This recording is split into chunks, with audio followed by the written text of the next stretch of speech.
TV Raízes, um canal de valorização da cultura popular. O Instituto Cultural Raízes iniciou a sua atuação com os quilombolas em floresta a partir de meados de abril de 2010. A nossa primeira tarefa foi dialogar com as lideranças quilombolas que haviam já em floresta desde o ano de 2003, que vinham dialogando sobre a questão de autoafirmação, autodeclaração como quilombola. Mas não tinha aparecido nenhum trabalho que pudesse ajudá-los a se organizar nesse sentido. Então, meados de abril de 2010, a gente teve a oportunidade de começar esse diálogo com as lideranças. Qual foi a preocupação inicial? Primeiro de ter um apanhado sobre a remanescência histórica dessas famílias quilombolas de floresta, que estavam se autodeclarando quilombola naquela oportunidade. Porque é importante mencionar que floresta tem um recorte étnico no perfil da sua população predominantemente negro e indígena. Essa mistura ela prevalece em relação à população tida como uma característica mais clara, né? A maioria deles são identificados como pardos, mas resultante dessa mistura afro-indígena, né? E ter o conhecimento da remanescência histórica dos antepassados dessas famílias era um passo primeiro para poder entender por que eles estavam querendo se autodeclarar, se reivindicar como quilombolas. Então, nosso diálogo, em primeiro lugar, foi juntar as famílias que estavam enfrentando essa iniciativa. No caso, as famílias que popularmente são conhecidas aqui em Floresta como a família Contente, a família Eusébio e a família dos Martas. Esses foram nossos primeiros contatos. Ao mesmo tempo que nós estávamos fazendo as entrevistas com os mais velhos e mais velhas da comunidade para poder saber da história, a gente também estava dando os passos junto com as lideranças na parte documental. Então, o passo seguinte, nesse primeiro momento, além da pesquisa, foi a assembleia de fundação da associação, da aprovação dos estatutos e da eleição da diretoria do Conselho Fiscal. Isso ocorreu em 31 de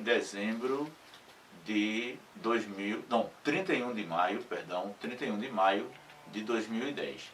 Naquele momento, a discussão que vinha de autodeclaração ou de autoafirmação como quilombola estava associada com o nome escolhido pela comunidade, que era Negros do Pajeú. Sendo que houve uma incompreensão de uma parte das lideranças, e no mesmo dia que estávamos na comunidade do Boqueirão criando a Associação Quilombola, uma outra parte de famílias estava na cidade criando também uma Associação Quilombola. E, coincidentemente, com o mesmo nome de Associação Quilombola Negros do Pajeú. Nesse sentido, gerou um confronto de nomenclaturas, né, de siglas. E aí uma associação ficou como Negros do Pajeú e a outra ficou como Filhos do Pajeú. Esse processo deu continuação com as pesquisas, promovemos vários encontros, pesquisamos e estimulamos a comunidade a montar um museu quilombola, construir uma latada, montar um museu quilombola. A comunidade também recuperou uma tradição antiga, que era das famílias vindas exatamente da Cachoeira e da Melancia, que era da novena de São João. Isso foi retomado no próprio ano de 2010. Se retomou também, como valorização maior, a tradição do forró, né, o forró tradicional, o forró pé de serra, através de Pedro Eusébio e o trio Pajeú. Pedro Eusébio, que é filho de um dos mais tradicionais e históricos sanfoneiros daqui de Floresta e região, também negro de origem quilombola também, que era o Zé Eusébio, e também incentivamos a prática ou a recomposição de uma tradição que muitas vezes o pessoal não conhecia como um coco, mas que a gente acaba chamando de coco de roda, então isso foi trabalhado também na comunidade. Também trabalhou-se a questão da mazuca, que mesmo não sendo de origem quilombola, mas era adotado como prática das comunidades, a exemplo da dança do São Gonçalo, que não é de origem afro-brasileira, mas que foi apropriado pelas comunidades negras e indígenas e populares e que hoje é mantido essa tradição exatamente através dessas comunidades. Também nessa relação quilombola, ou relação com a comunidade quilombola, foram realizados alguns projetos. O primeiro deles foi o projeto Identidade Cultural. Nesse projeto de Identidade Cultural, tanto incentivou aquilo que historicamente a comunidade quilombola já trazia como tradição, como trouxemos também a capoeira, o maculelê, o afoxé, o maracatu, o caboclinho, o chachado, como forma de vivência cultural mais intensa daquilo que tem, que tem presença forte na história das tradições dos nossos povos quilombolas e indígenas também, mas principalmente nesse caso quilombola. Esse trabalho seguiu até, com esse perfil, com esse formato, até julho de 2012, foi lançado um documentário e um livro contando a história dessas famílias. Também fizemos uma pesquisa em relação à ancestralidade africana dos quilombolas de Floresta.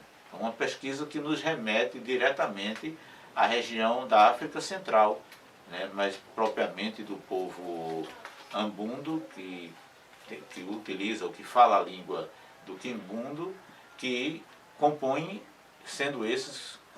a maioria dos africanos que foram trazidos para Pernambuco, e principalmente na época em que se deu a ocupação dos colonizadores, dos invasores portugueses, na região do Sertão do São Francisco, e aqui nessa região que é tida como região de Itaparica, a partir do próprio rio do São Francisco, e a ocupação do entorno do rio Pajeú, que é configurado geograficamente também nessa região, recortando essa região de Floresta e desembocando no rio São Francisco. Então esse trabalho de ancestralidade inicial nos permitiu ter esse conhecimento também e poder compreender melhor algumas coisas que a gente percebia na comunidade, como costumes alimentares, costumes na fala, os apelidos que são utilizados para as pessoas, para os animais, para determinadas localidades. Então isso tem uma similaridade com aquilo que é da origem da língua quimbundo, né, que vem exatamente da região que hoje é o país de Angola. Bom, como eu vinha dizendo, esse trabalho permaneceu até meados de 2012, metade do ano de 2012, com essa característica. Após esse período, houve um certo momento de paralisação dessa alimentação cultural. Já por volta de 2016, as lideranças resolveram constituir-se em três associações que são configuradas, inclusive, num acordo entre as lideranças. E aí o Instituto Cultural Raízes continuou acompanhando as famílias e as lideranças que historicamente haviam já compreendido esse processo de resgate da origem e das tradições quilombolas e a manutenção dessas atividades nos dias atuais. Então nós continuamos a acompanhar a Associação Quilombola Raízes Negros do Pajeú, que é herdeira do berço histórico dessas famílias que se autodeclaram quilombolas hoje em Floresta, que é da Fazenda Cachoeira, da Fazenda Melancia, e a recomposição de um núcleo comunitário que hoje se dá aqui na comunidade da Folha Miúda. Então, hoje, o trabalho está muito mais solidificado, há já uma compreensão muito maior do que é ser quilombola por parte de várias lideranças.